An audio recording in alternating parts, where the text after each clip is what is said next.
Hey everyone, Pastor Tim here, along with my colleague and good friend, Pastor Peter Perry. And we're going to talk today about a really, really important topic, especially when it comes to those of us who are here in Arizona, and that's the topic of immigration. We've been talking a lot about racism in our country, and in some ways, because of our emphasis on Black Lives Matter, the story of immigration has gotten a little bit lost recently, but it's still an important one. And Peter had an experience a few months ago that I want to touch base with him on. But Peter, first, just give people a little insight into you, what church you're at, a little bit about your family.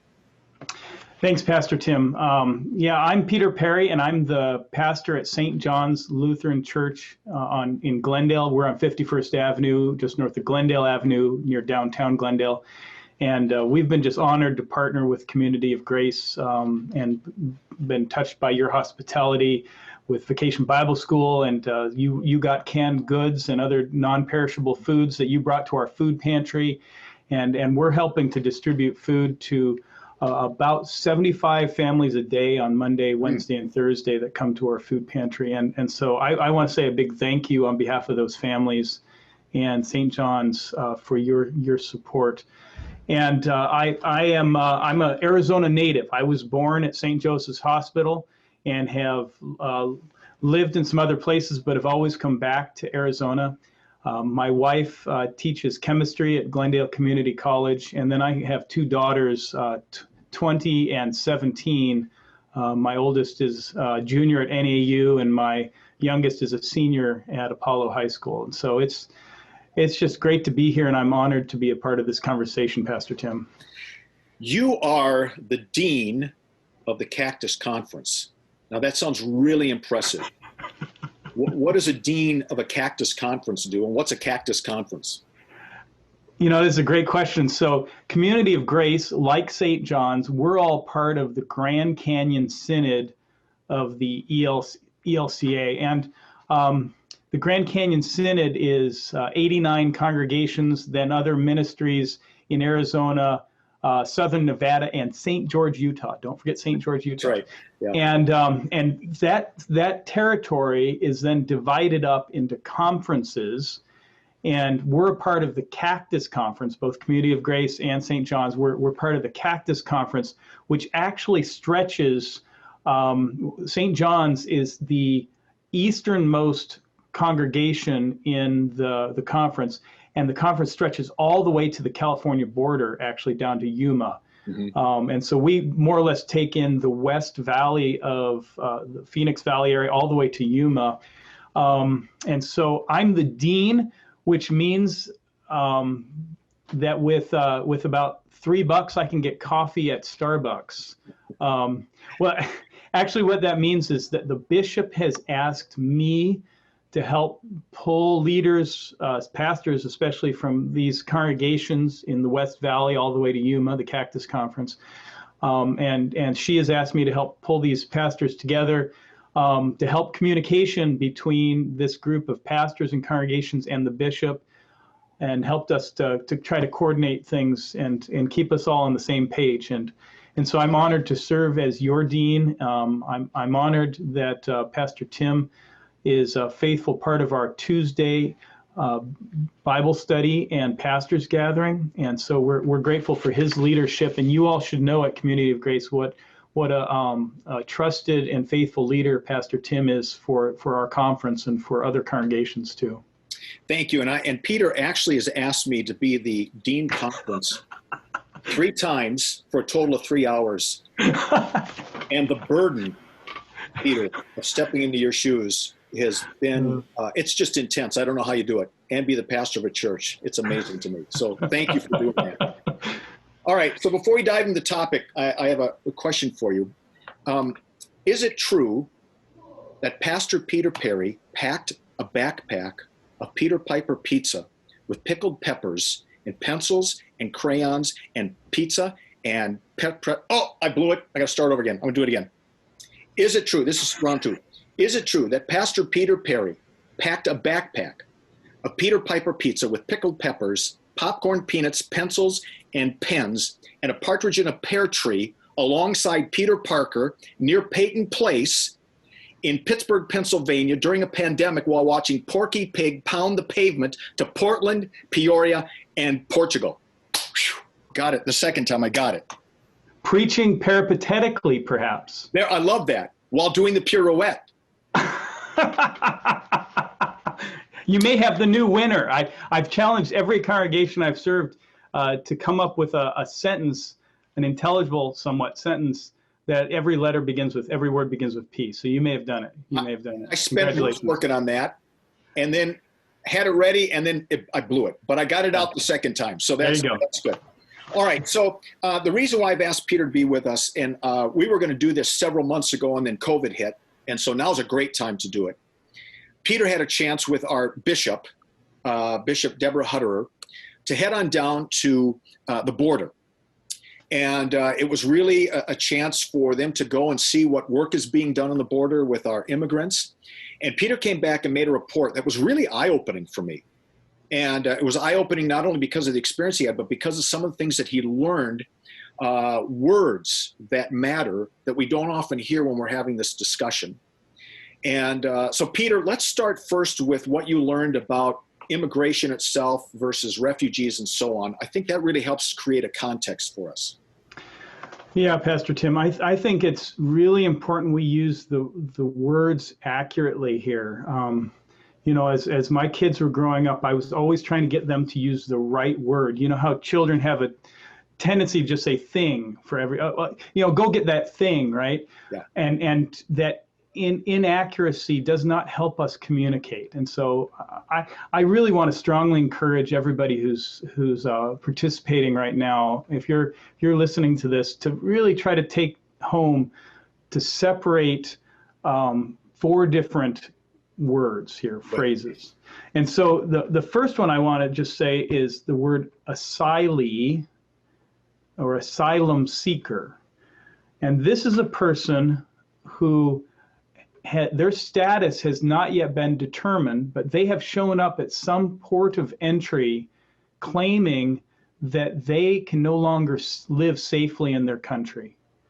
And that's an asylum seeker or an asylee. And now we don't use that word asylee a whole lot, but I think it's a word that we should put into our vocabulary to use. And their status has not yet been determined. And now something you should know is that the number one country that we have had asylum seekers or asylees from is China.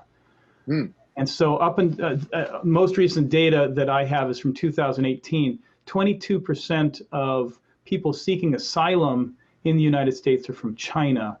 And they're showing up most often at airports. Okay. And that's not the picture that we often have of asylum seekers.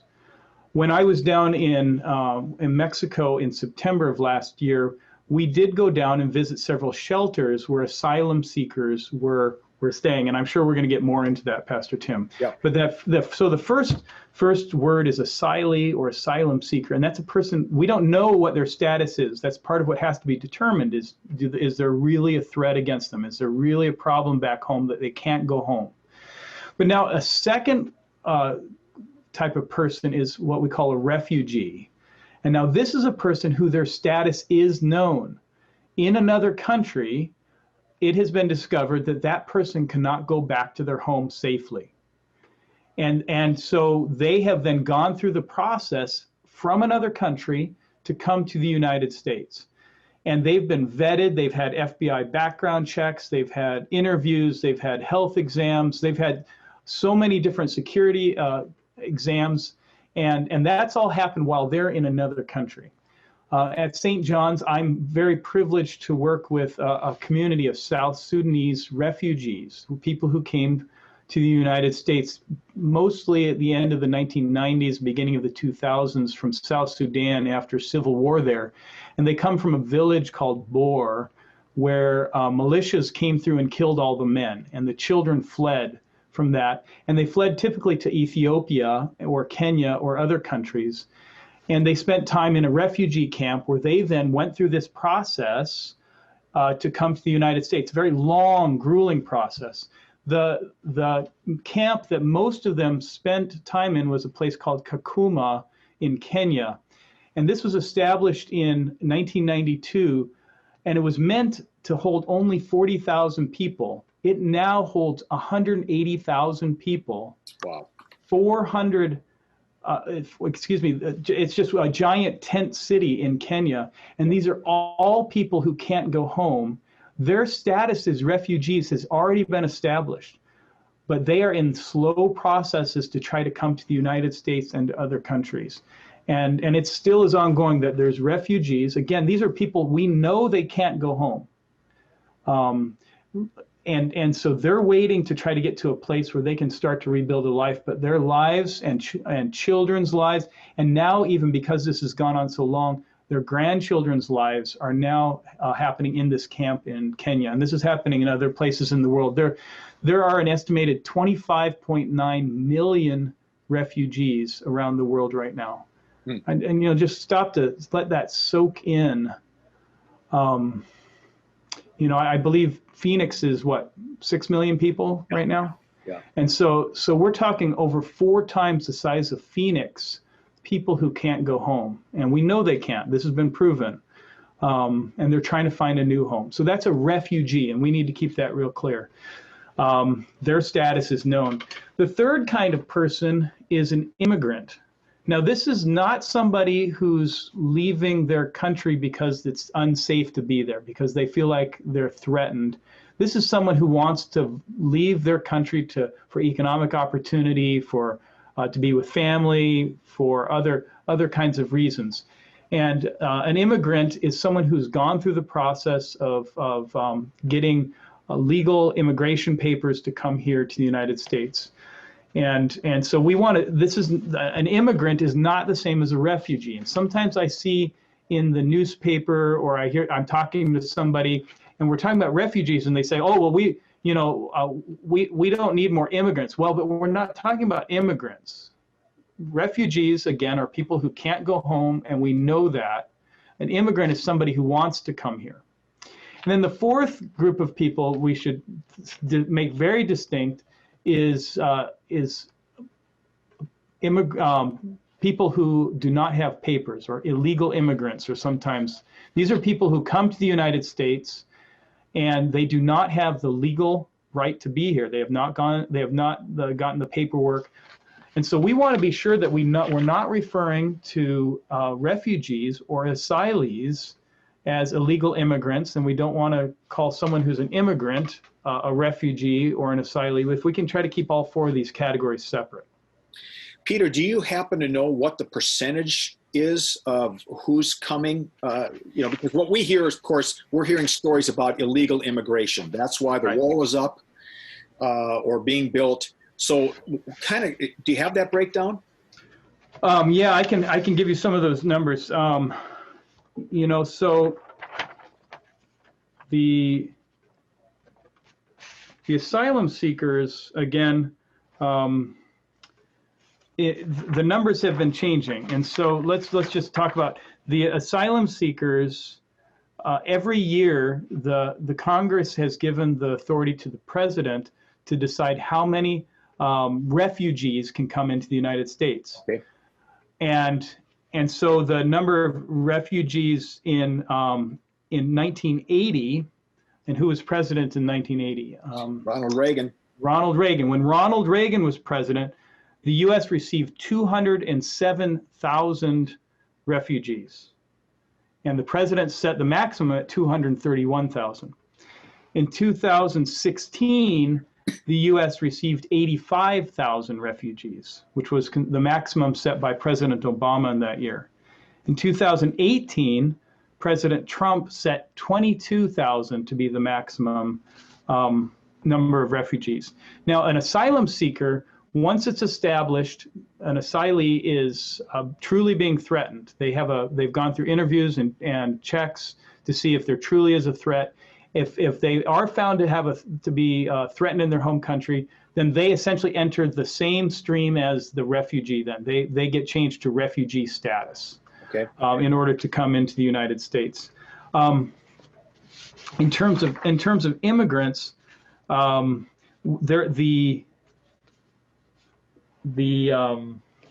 see if I can find that number. See, most of what I have is refugees and asylum seekers.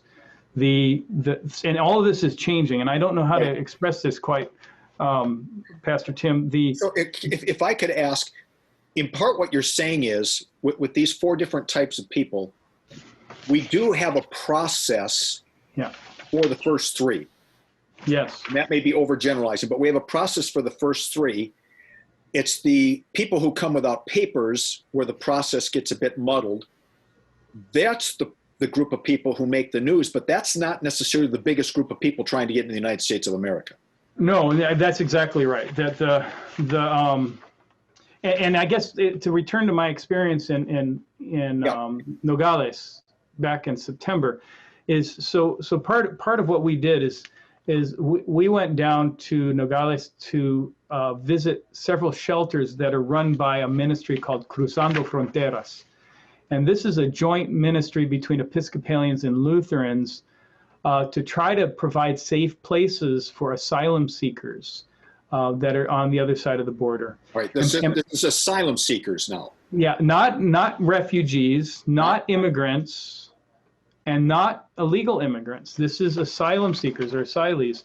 And one of the things that I heard over and over and over again, this is to your point about a process, is I heard from as we visited with people living in these shelters, is they said, we want to do this the right way. None of us here at these shelters, they were saying, none of us want to cross the desert and go into the United States illegally. We want to go through the process. But they're scared because what we saw is that, in fact, we went to a shelter where the shelter owner was taking advantage of these asylum seekers. There's these predatory people that know that these asylum seekers aren't allowed to work in Mexico, and they were putting them into forced labor. They were selling shampoo to them. They were getting these little hotel bottles of shampoo and selling them for outrageous amounts of money to these asylum seekers. It was scary to hear about the stories of the young girls that they were afraid of getting kidnapped. Mm-hmm. People coming up from their home country, because a lot of these folks were from Central America, that they heard about a gang that came and was looking for them in Nogales. And so there's people who are afraid, but they want to do things the right way. But the waiting line is so long. We talked to several that have been waiting 8-9 months just to get a credible fear interview, just to get the first step of the interview to say, yes, you really have a reason to be fleeing your home country. But back to your, go ahead. If these people, if asylum seekers, if they are determined to be in danger, do they become refugees then? Essentially, yeah. Essentially, they start on the process. It's a long process. Even after they pass their credible fear interview, there's still all these checks. And one of the things I would want your congregation to be aware of is just how thoroughly these folks' backgrounds are checked. They're checked over with a microscope. And so any kind of charge that asylum seekers are just walking into the United States, that's just not what's happening at all. What is happening, though, is that some asylum seekers are becoming so frustrated with the process, they are becoming illegal immigrants, and that some of them then are crossing the border illegally. And so, you know, I don't pretend to be any expert in this, but and I don't want you to hear me saying that I am. What I have just become aware of is how we think that by increasing the number of obstacles to a person coming to the United States, that's somehow going to prevent them from coming.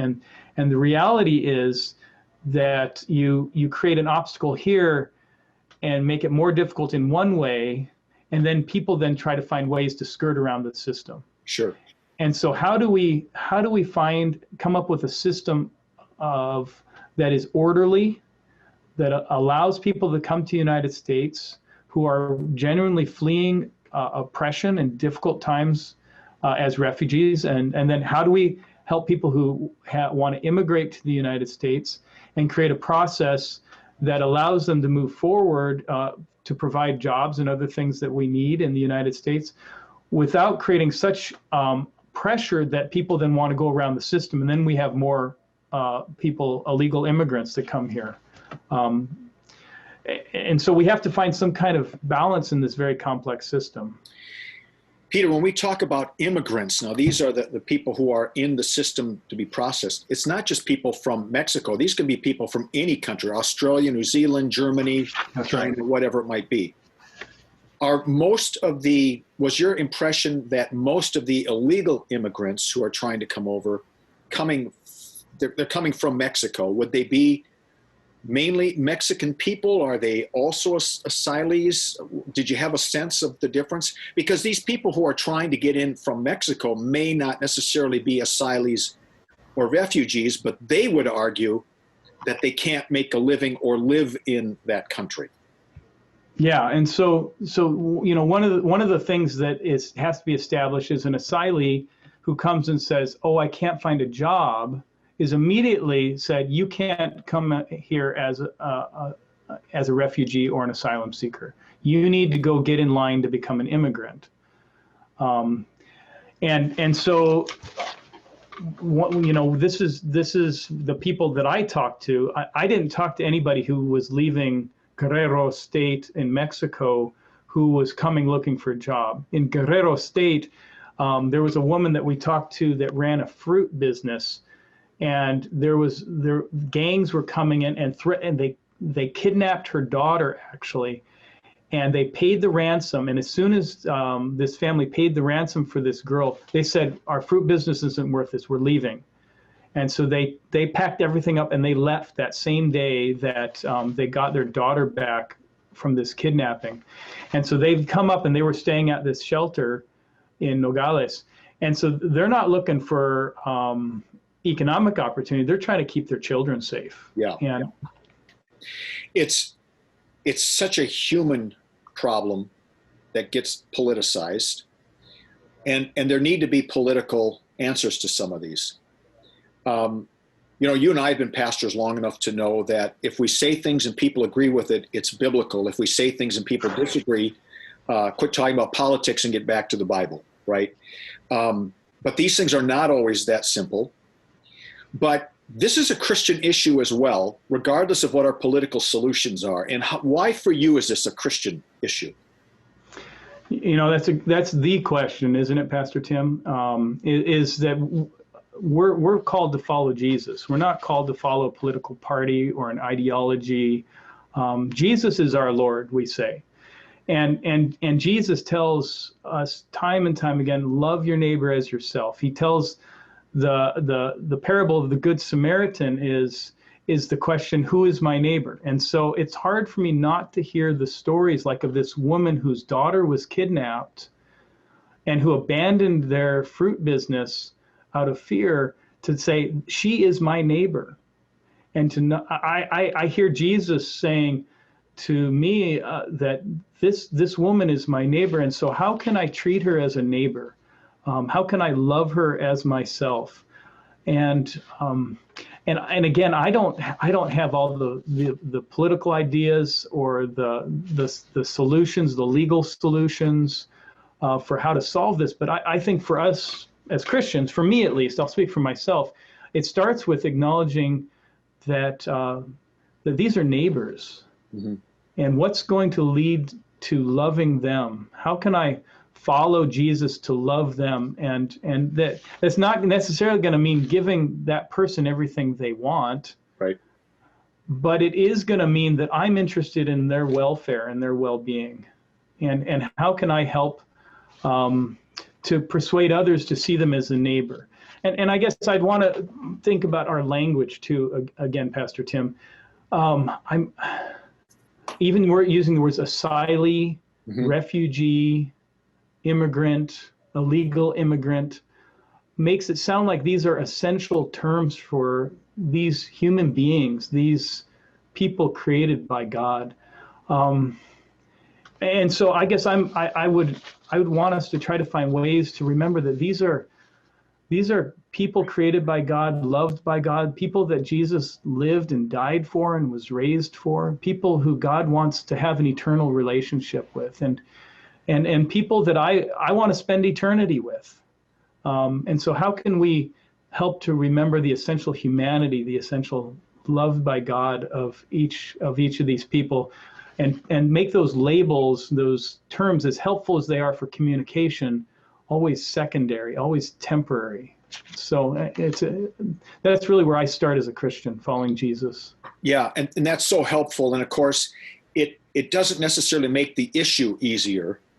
But as Christians, if we start from the perspective that these are people that God loves, that these are children of the Creator, just like we are, it at least helps us look at different policies differently, or organizations that help differently, so that we recognize that while there are political ramifications for this is a very human issue of people who, many times through no choice of their own, they're stuck. They're in danger, they're hurting.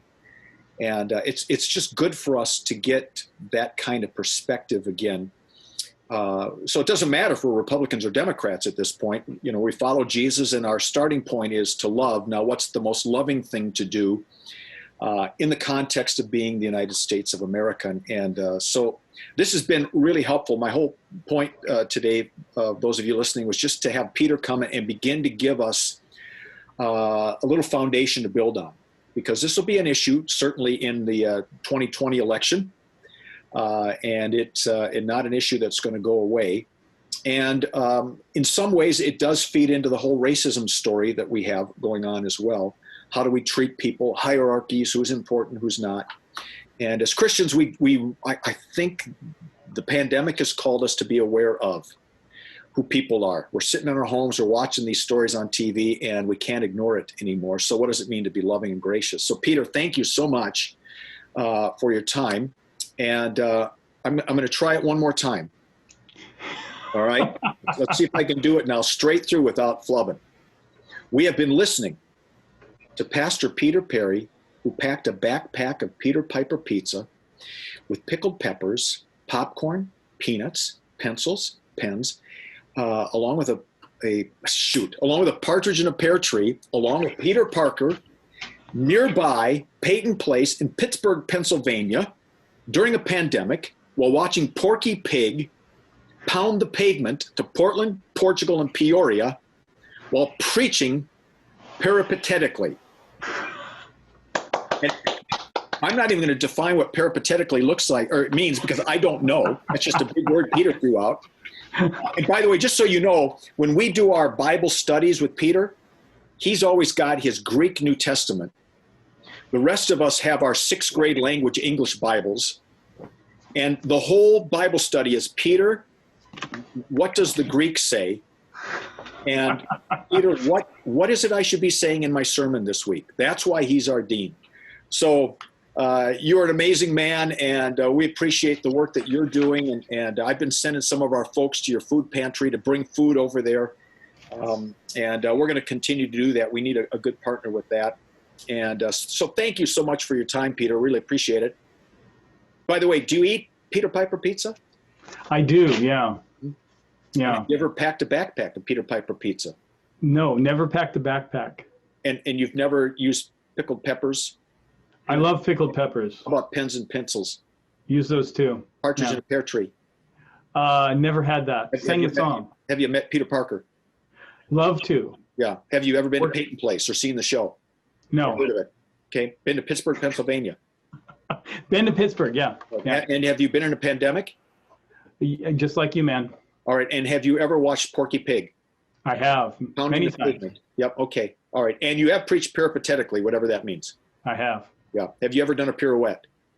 Yes, I have. Okay. Though you'll thank me later for not showing you. See, so what's happening right now with our Facebook views is they have just dropped to almost zero. Content was good, and okay, time to get off. Time to get off. Thank you, Peter. Appreciate it. Thank you, man. Thank you, Pastor Tim. Thank you, people of grace.